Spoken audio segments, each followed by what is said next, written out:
manufactory. Ordered parts from Modern Driveline, and by golly, I've got a few issues. So let's get into that right now.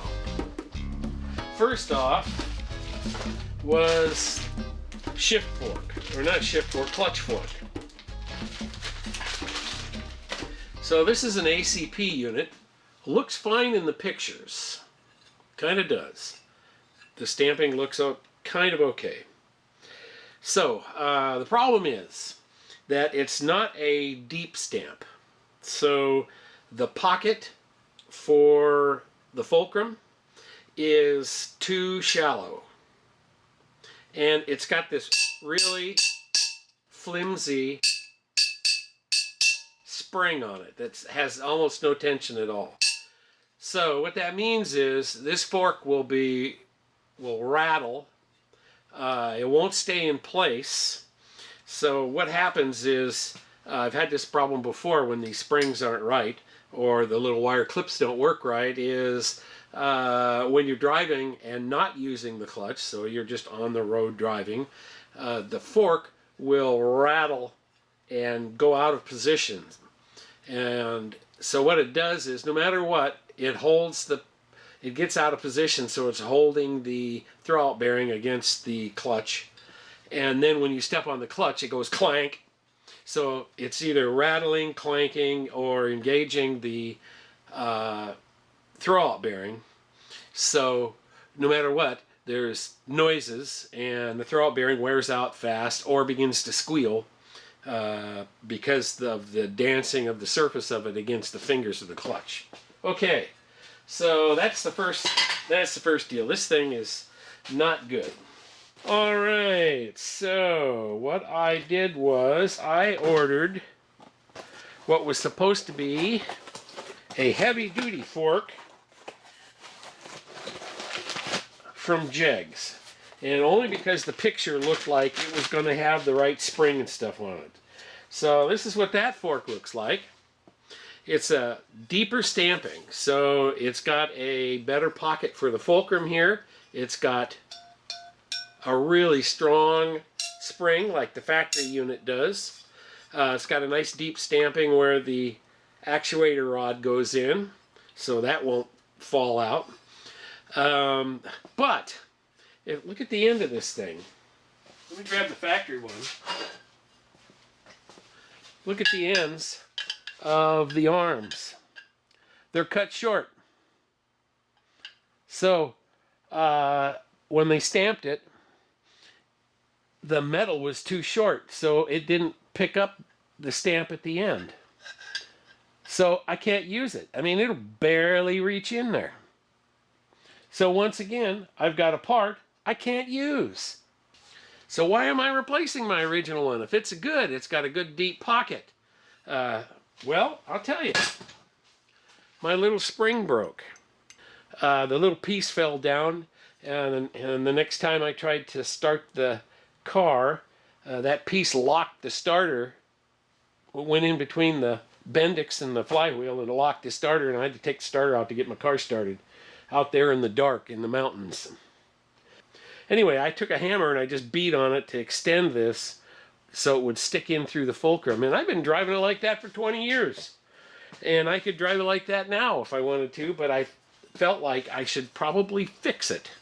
Anyway, so that's what drove this whole thing. It's crazy though.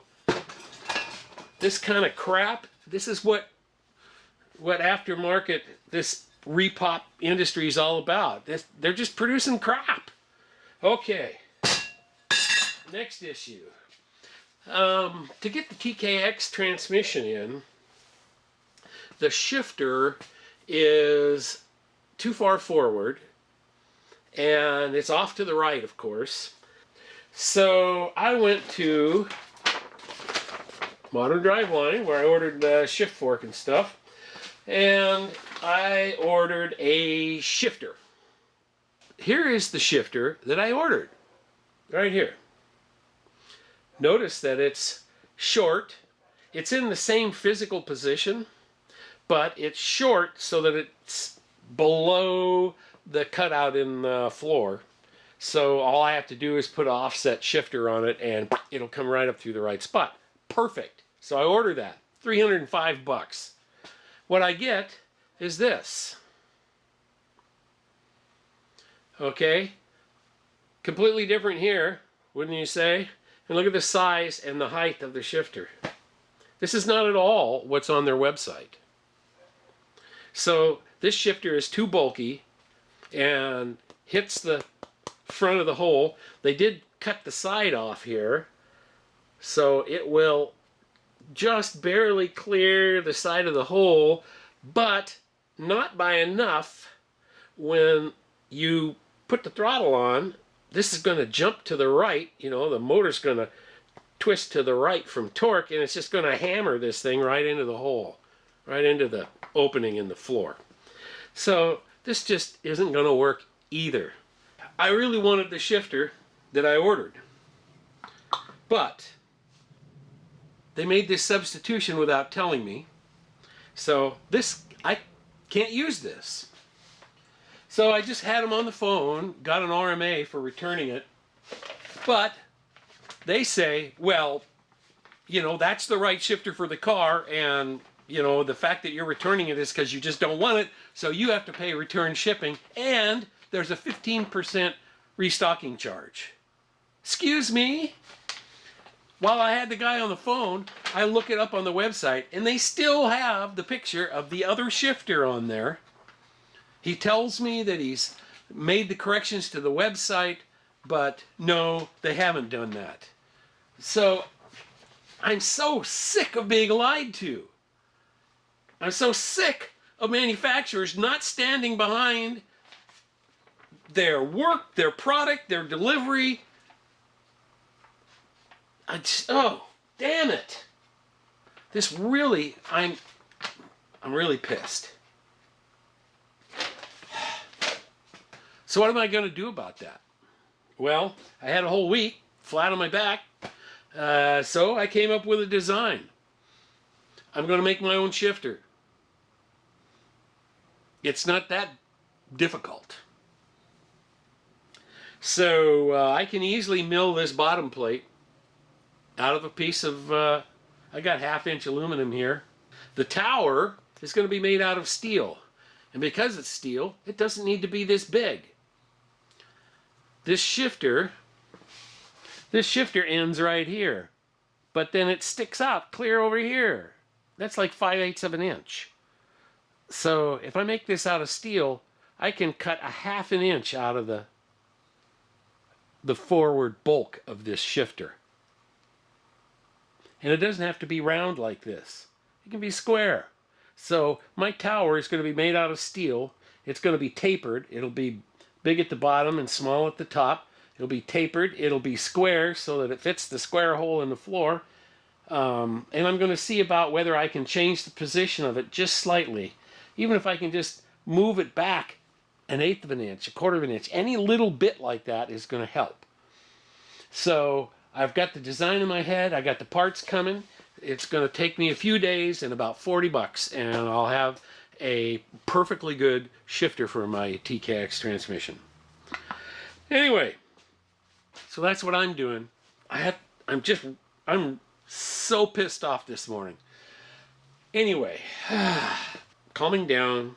I've lost 2 full weeks between the shooting and doing the research paper thing and getting sick. My wife is still sick. She's still flat on her back in there. And it's time to get back to work. So, let's get to it. I will take you along with me. So I've been looking at shifters. This is the T5 shifter. One of the big differences between the T5 and the TKX is that the shifter is a lot more recessed into the housing than the TKX. You can see the difference from mounting point there. So because of that, in order to get the thing working correctly, they have to have essentially the same distance from the pivot to the ball. So in this case, they run the pivot all the way up to here.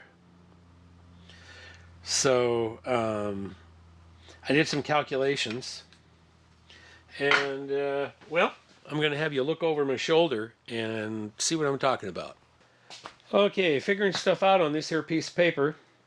So basically all I'm doing is I measured how long the throw is for the shift. It takes 0.4 inches, actually 0.395, but I'm saying 0.4 inches for the throw. The stock shifter has 1.8 inches between the center of the ball and the center of the pivot for the shifter. My shift arm, when bolted to the shifter, is 11 inches from the pivot point. So that means in order to throw 0.4 inches on this end, the shift ball is moving 2.41 inches. So that's what I'm used to. That's what both the T5 and the TKX would have with their stock shifters. 2.5 inches from neutral to first. Or from, and then it would be 4.8 inches from second to third. Okay. The modern driveline, what they do is they leave the tower the same height, but they move the pivot point up close to the top of the tower. So this gives them 2.08 inches between the pivot point and the ball. So with my shift handle on there, that would shorten the shift throw down to 1.9 inches. Just under 2 inches. So, 4/10 of an inch less. So what I was thinking was, if I shorten the distance between the ball and the pivot point by 335 thousandths, and I have my pivot point, because my tower is made out of steel, I can have my pivot point even closer to the top of the tower. This would give me 3 inches for the shift. And my tower would be a half an inch shorter and smaller in both directions, both dimensions. It wouldn't be as wide or as long. So that's what I'm proposing to do. I was kind of surprised. Both shifters, both of these shifters, they have a pretty herky shift element in here, but basically it's just a plastic Delrin ball on the outside of the shaft, and that's it. And they have, over here we've got springs holding the pivot down, and that's what gives it its left to right detent. Here I am cutting the shift plate out of my chunk of half-inch aluminum 6061, I believe it is. What I have here is I've got one straight edge that I can reference, so I'm using that straight edge to give me a second straight edge. Once the long sides are parallel, then I can square up the short sides, and then I've got a perfectly square and sized piece.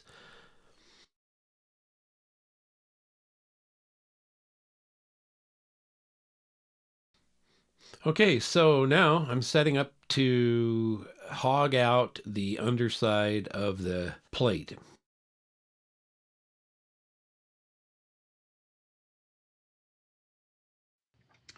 I got it squared up to the proper size, and now I'm hogging out the middle. See, I gotta cut all that out. A quarter of an inch has to come out of the middle there. Since I'm using my drill press, I can only take out maybe 10 or 15 thousandths at a cut. So it takes quite a while to get this done. The chuck on the drill press is just not as stable as the chuck in a mill. But I can get the job done. Now I'm drilling the mounting holes. So the inside's all hogged out. Had to take an extra little cut in here to make enough room for the shifter. and the holes line up perfect, and everything's cool. I'll just trim these little ends off so it looks real official on the outside. I'm going to leave it smooth like this because the shift tower will use 4 of these screws to mount, and then there might be some little I might have some other little holes tapped with cap screws in it or something just to hold it in place when you have these screws out, but to keep the assembly together. I don't know. We'll see. Hi, welcome to Don's Manufactory. Well, I got hung up on parts for my shifter. It's looking pretty good though. This part of it's done. Anyway, so I just kind of had to shift gears and I just knocked out a few tasks. So, thanks for watching.